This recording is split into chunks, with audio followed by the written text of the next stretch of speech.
Добро вечер. Се почнува централниот дневник на телевизија Кучани. Во него донесуваме. Преку Браунфилд инвестиции, владата ќе ги активира стопанските капацитети во општината Кочани. Донесен статутот на заедничкото јавно предпријатие Пониква КП. Во општина Чешиново Облешево започна да работи народната којна. Превентивна акција со возачите денеска и утре спроведува полициското одделение за безбедност во патниот сообраќај Кочани. Во сабота во Центарот за култура во Кочани концерт на Сдруженијата на пензионерите од Кавадарци, Куманово и Кочани. Со содржините од дневникот почнуваме веднаш по рекламите. Останете со нас.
Сончеви колектори, термосол Кочани.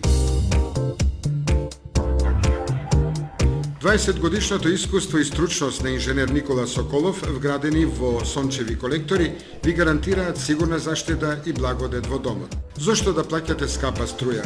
Вградете термосол систем за загревање на водата од сонцето и уживајте преку целата година. Сончевите колектори се најисплатливата инвестиција на секое семејство, а Термосол е единствената фирма која ви дава техничко упатство и гарантен лист. Обезбедува резервни делови за 10 години. Не чекајте, вградете колектор за да ја почувствувате енергијата на сонцето.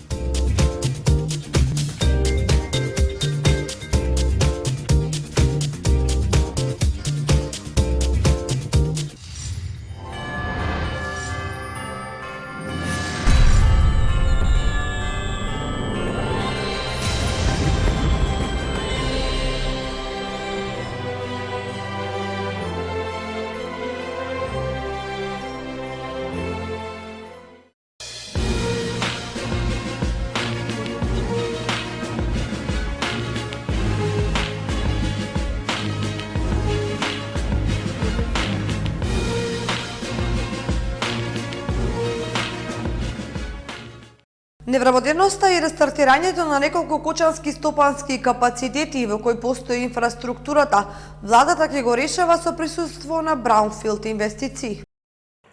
Рестартирањето на неколку кочански стопански капацитети во кои постои инфраструктура, владата ќе го решава со присуство на Браунфилд инвестиции.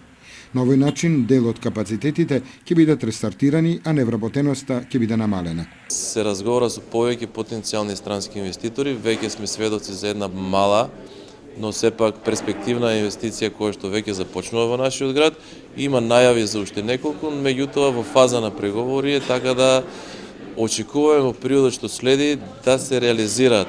Посебен акцент сега владата дава освен на привлекување на така наречени гринфилд инвестиции и на привлекување на браунфилд инвестиции, односно да се активираат веќе постојни капацитети кои што имаат инфраструктура, кои што во минатото работеле успешно, но во текот на транзицијата, во текот на процесот на приватизација, сепак таму замре производството.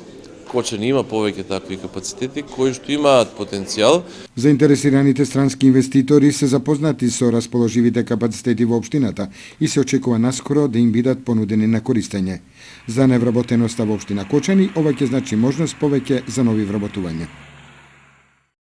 Со формирањето на јавното предпријатие Пониква КП, спортско-рекреативниот центар Пониква ги добива сите нишани на нова планинско-туристичка населба, која ќе функционира според урбаните стандарди.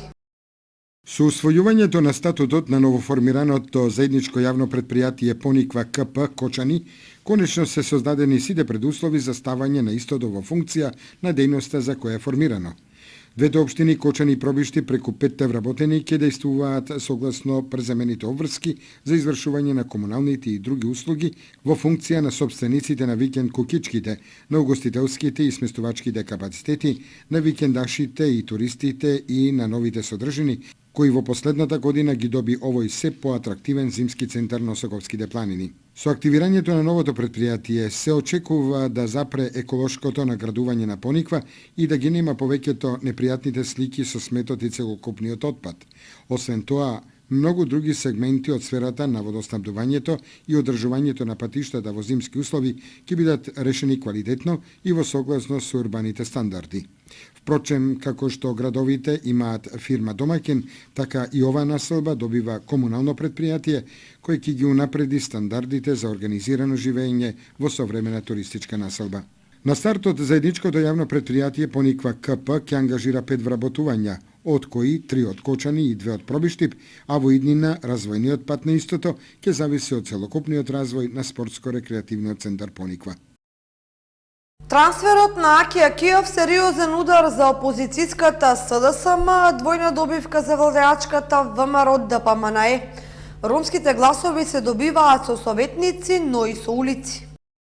Како политичка бомба од ведро небо одекна советничкиот трансфер на Аки Акиов, кој јавно објави дека повеќе не е во и со советничката група на СДСМ, туку и се приклони на владеачката ВМРО ДПМНЕ. Граѓаните се прашуваат кои се причините за стапникот на интересите на ромите да ја раскине љубовта со партијата, преку чија советничка листа влезе во Советот.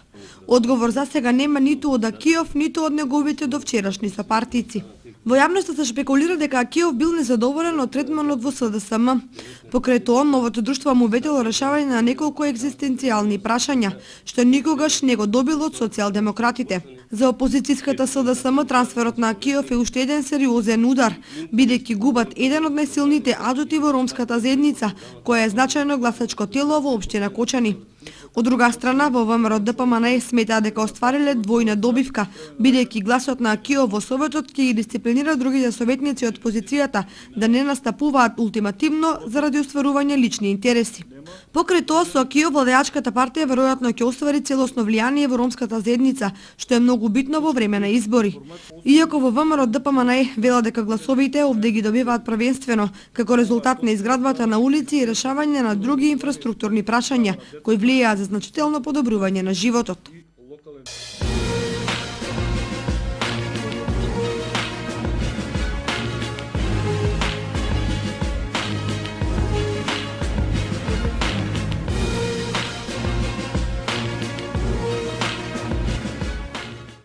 Во општина Чешиново Облешево започна да функционира Народната кујна, заеднички проект на општината и Министерството за труд и социјална политика. Во општина Чешиново Облешево започна да функционира народната кујна која ја финансираат со заеднички проект општината и Министерството за труд и социјална политика.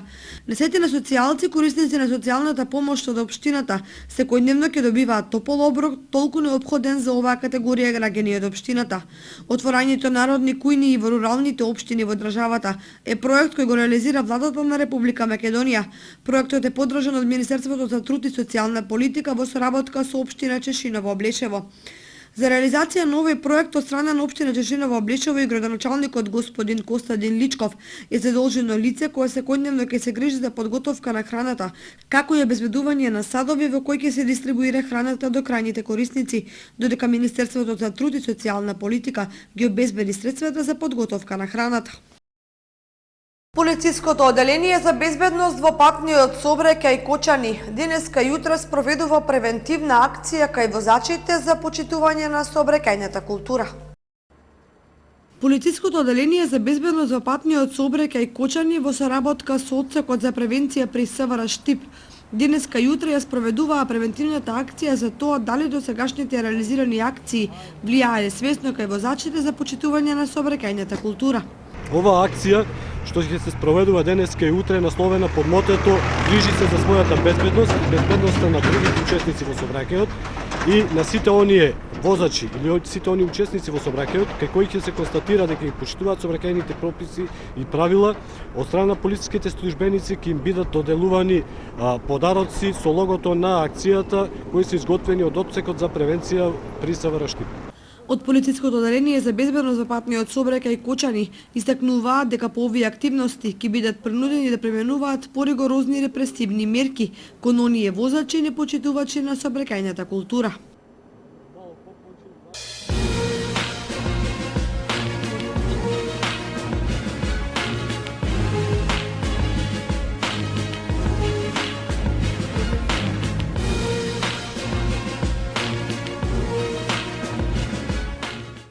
Советот за радиодифузија ги потсетува медиумите дека при информирањето на општествени теми и настани треба да се почитуваат професионалните новинарски стандарди. Советот за радиодифузија ги потсетува медиумите дека при информирањето за општествените теми и настани имаат обврска да ги почитуваат професионалните новинарски стандарди кои се преточени во членот 68 од Законот за радиодифузната дејност. Медиумите особено треба да внимаваат да обезбедат објективно и непристрасно прикажување на настаните со еднаков третман на различните гледишта и мислења и овозможување на слободно оформување на мислењето на публиката за одделни настани и прашања, како и да го потекнуваат духот на толеранцијата, земното почитување и разбирање меѓу индивидуите од различно етничко и културно потекло. Како и сите други граѓани, така и новинарите и уредниците ги уживаат своите со устав за гарантирани права и слободи, вклучувајќи го и правото на сопствено мислење. Меѓутоа, како медиумски професионалци, тие не смеат да забораваат дека во новинарските производи коментарот е слободен, но фактот е и неприкосновен, како и дека повторувањето на говорот на омраза може да предизвика кривични дела од омраза. Од исклучителна важност е кога се информира за теми кои ги допираат меѓуетничките односи, како што е случајот со известувањето за настаните при што се поврзуваат со поставувањето на скулптурата на цар Душан во Скопје, при што може да се појават и изјави со елементи на дискриминација или дури и на говор на омраза, за нив да се обезбеди дополнителен контекст или да се прекажат. Почитувајќи ја независноста и уредувачката слобода на медиумите, Советот особено ја обрнува внимание на ТВ Алсат М при известувањето да ги почитува професионалните новинарски стандарди и да избегнува користење на сензационализам со цел да не се разгоруваат меѓуетничките тензии и очекува при информирањето за оваа тема да се задржи неутралниот тон на известување. Исто така, Советот за радиодифузија ги отфрла шпекулациите изнесени од главниот и одговорен уредник на ТВ Алсат М, Мухамед Зекири, што ги пренесоа некои медиуми, дека министерствата вршеле притисок врз работата на регулаторното тело. Советот е независно регулаторно тело, кое во своето работење и одлучување се раководи само од одредбите на Законот за радиодифузната дејност и од меѓународните акти што ги ратификувала и кон кои пристапила Република Македонија. Во сабота во големата сала на Центарот за култура во Кочани ќе се одржи концерт на народни песни и ора со настап на ансамбли од Куманово, Кавадарци и Кочани. Почетокот е во 11 часот. Здруженијето на пензионерите од Кочани врз основа на својата програма за културно-уметничка активност, како и по повод 20 декември, денот на кочанските пензионери, и годинава ќе го организира традиционалниот новогодишен концерт во салата на Центарот за култура Бели Мугри во Кочани. Како што ни информира председателот на Кочанското пензионерско здружение Ѓорги Серафимов, на овој традиционален новогодишен концерт ќе учествуваат со своја програма здруженијата на пензионери од Куманово, Кавадарци и Кочани. Ова се прави во рамките на меѓусебната соработка која Здруженијето на пензионери од Кочани ја има веќе воспоставено со Здруженијето на пензионерите од Кавадарци и Куманово. Имено Кочанското културно-уметничко друштво, кое работи во состав на Здруженијето на пензионерите, настапи на концертите во Кавадарци и Кочани изминативе 2 месеци. На новогодишниот концерт во Кочани, кој ќе се одржи на 14 декември во 11 часот во салата на Центарот за култура Бели Мугри, и тоа со слободен влез на пензионерите, ќе биде прикажана богата културно-уметничка програма со настап на музички групи и солисти од овие 3 града. Влезот, како што истакнуваат од Здруженијето на пензионерите Кочани, ќе биде бесплатен и ова е убава можност саботниот термин во предпладневните часови пензионерите да го искористат за убаво дружење меѓу себе на една убава ревија на народни песни ора од повеќе краеви на Македонија.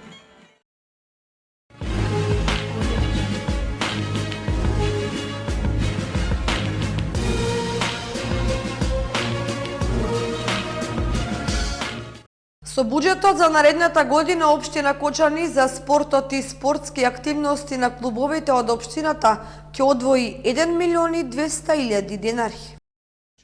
На седницата на Советот на Општина Кочани, советниците го донесаа буџетот на општината за наредната година.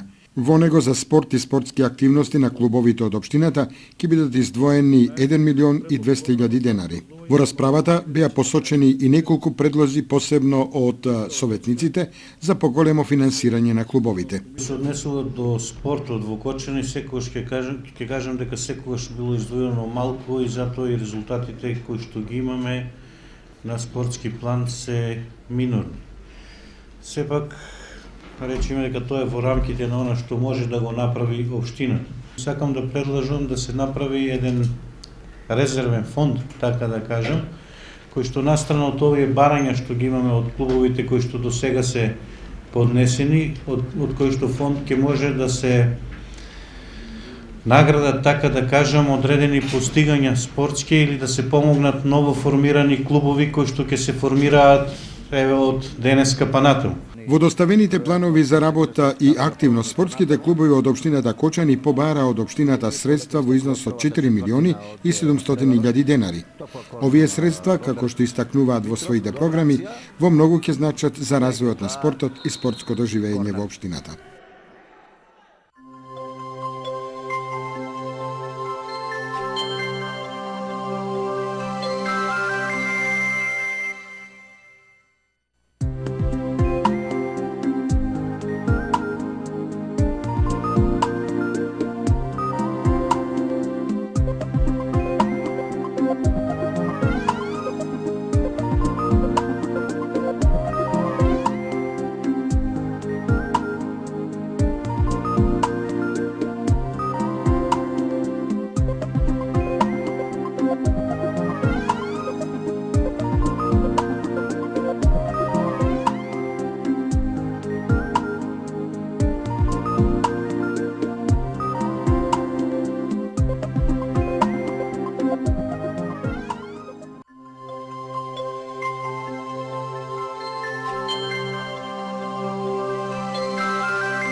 Заврши централниот дневник на телевизија Кочани. Ви благодариме за вниманието со кое не следевте.